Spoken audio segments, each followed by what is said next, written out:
किसी ने बड़े कमाल की बात कही है कि हमारी उपलब्धियों में दूसरों का भी योगदान होता है।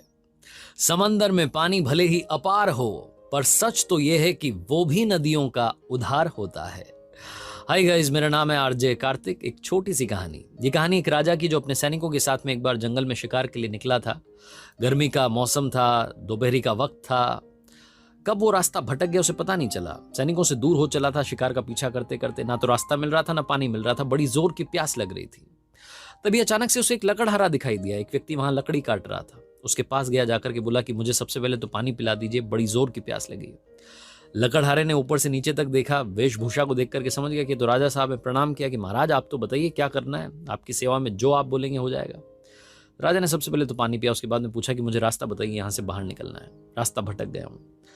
लकड़हारे से वो राजा बड़ा खुश हुआ। उसने बोला कि एक काम कीजिएगा, आप जब भी कभी राजधानी में आए हमारा राजमहल जरूर आइएगा, और आपके लिए हमारी तरफ से एक शानदार इनाम बाकी रहा।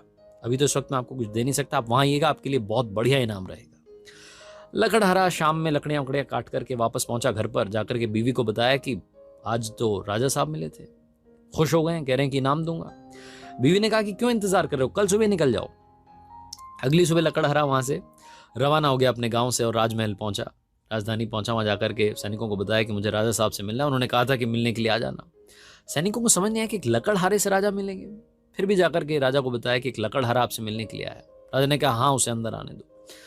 अब राजा ने देखा लकड़हारे का हाल गरीब सा, फटे पुराने कपड़े पहने हुए थे। राजा ने सोचा कि क्या किया जाए, इसको क्या दिया जाए। तो राजा के दिमाग में ख्याल आया, उसके पास में एक बहुत ही शानदार सा बगीचा था चंदन के पेड़ों का। उसने सोचा कि लकड़हारा है, पेड़ों की समझ भी होगी। उस लकड़हारे को चंदन का बगीचा दे दिया। लकड़हारा बड़ा खुश हुआ कि क्या बात है, राजा साहब ने तो पूरा बगीचा मेरे नाम कर दिया। खुशी खुशी घर गया, जाकर के बीवी को बताया। उसके बाद में जो चंदन का बगीचा था उसको संभालना इसने शुरू किया। कैसे संभालता, लकड़हारा था, लकड़ियां काटने का काम था। लकड़ियां काट करके कोयला बनाने लगा और बेचने लगा। कोयला बनाने लगा, बेचने लगा। एक एक करके सारे पेड़ों को काटता चला गया। वो बगीचा धीरे धीरे धीरे धीरे वीरान हो रहा था। एक दिन राजा को लगा, ख्याल आया कि उस लकड़हारे से मिल आते हैं, एक बार जाकर के देखते हैं कि उसने बगीचे का क्या हाल कर रखा है, कितना बढ़िया बना रखा है, शानदार कर दिया हो। राजा जी तो ये सोचते सोचते पहुंचे उस बगीचे के पास में। वहां कोई बगीचा ही नहीं था। वो समझ नहीं पाया कि क्या हुआ। थोड़ा अंदर गए तो जाकर के देखा कि वहां तो कोयले ही कोयले रखे थे, ढेर लग चुका था। थोड़े बहुत पेड़ बचे थे जिनसे छाया मिल सकती थी, बस यही हाल उस बगीचे का था। राजा ने सबसे पहले तो लकड़हारे को बुलाया और पूछा कि क्या हुआ, ये क्या कर दिया। तो लकड़हारे ने कहा कि महाराज क्या करता, मैंने तो कोयले बना बना करके बेच दिया। आपका धन्यवाद है कि आपने मेरी जिंदगी इतनी अच्छी कर दी। हमारे घर में थोड़ा बहुत पैसा आने लगा है। पहले तो हम बहुत गरीब थे, अब तो थोड़ा बहुत पैसा आने लगा है, हम थोड़े ठीक हुए हैं, थोड़े ठीक हाल में जी रहे हैं। राजा को समझ में आ गया कि इस लकड़हारे ने सब कुछ बर्बाद कर दिया है, सारे चंदन के पेड़ों को जला करके राख कर दिया है। राजा ने कुछ नहीं बोला। राजा ने कहा एक काम करो, एक छोटा सा लकड़ी का टुकड़ा वहां से उठाया चंदन की, और बोला कि काम करो, इसको ले जाकर के बाजार में आज बेच करके आओ। अभी जाओ, बेच करके वापस आओ और बताना कि कितने रुपए मिले। लकड़हारा गया, जाकर के वो चंदन की लकड़ी बाजार में बेची और वो उसकी आंखें खुल गईं। कोयले से पता नहीं कितने गुने दाम में वो छोटी सी लकड़ी जो थी वो बिकी। उसे समझ में आ गया कि तो बहुत ही कीमती लकड़ी थी जिसका बगीचा मेरे नाम राजा ने कर दिया था। दौड़ करके वापस आया, राजा के पैरों में गिर गया और बोला कि मुझे माफ कर दो, आपने तो मुझे हीरा दे दिया था, मैं लोहा समझ करके काम चलाता रहा।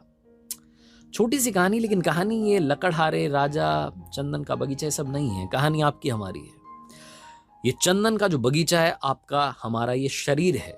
बड़े भाग्य मानुष तन पावा, बहुत फॉर्चुनेट है हम कि हमें ये बॉडी मिली है, हमें शरीर मिला है, सही सलामत मिला है।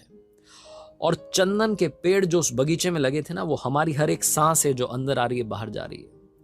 हर इस सांस को हम वेस्ट कर रहे हैं, लालच में, गुस्से में, जलन भावना में, बहुत सारी चीजों में उलझे हुए हैं। एक टाइम ऐसा आएगा कि आपको मालूम चलेगा कि आपका बगीचा जल करके राख होने को आया, बहुत थोड़े से पेड़ बचे हैं, बहुत कम सांसें बची हैं, तब शायद आपको इस बगीचे की कीमत समझ में आएगी। अभी भी समय बचा हुआ है। इस चंदन के बगीचे को सही इस्तेमाल करना शुरू कीजिए, सही तरीके से अपने शरीर का इस्तेमाल कीजिए, अपनी लाइफ में खुशियां लाने की कोशिश कीजिए। जितनी सारी चीजें आपके आसपास गलत है, नेगेटिविटी है, उसको साइड करने की कोशिश कीजिए। ये चंदन का बाग जो है आपको सुगंधित करने के लिए मिला है। आप फालतू की चीजों में, चाहे वो गुस्सा हो, चाहे वो जलन भावना हो, बुरी चीजें हो, बुरी आदतें हो, उनके चक्कर में पड़ के इसे बर्बाद मत कीजिए, इसे जला करके कोयला मत बनाइए। आरजे कार्तिक बस ये कहना चाहता है, सही अहमियत को पहचानिए, अच्छी मेहनत के साथ, अपनी लगन के साथ, अपनों के प्यार के साथ, ऊपर वाले के आशीर्वाद के साथ कर दिखाओ कुछ ऐसा कि दुनिया करना चाहे आपके जैसा। याद रखिए, हर सोमवार सुबह 9:30 बजे मेरे YouTube चैनल पर, Facebook पेज पर, Instagram हैंडल पर देखिए एक नई कहानी।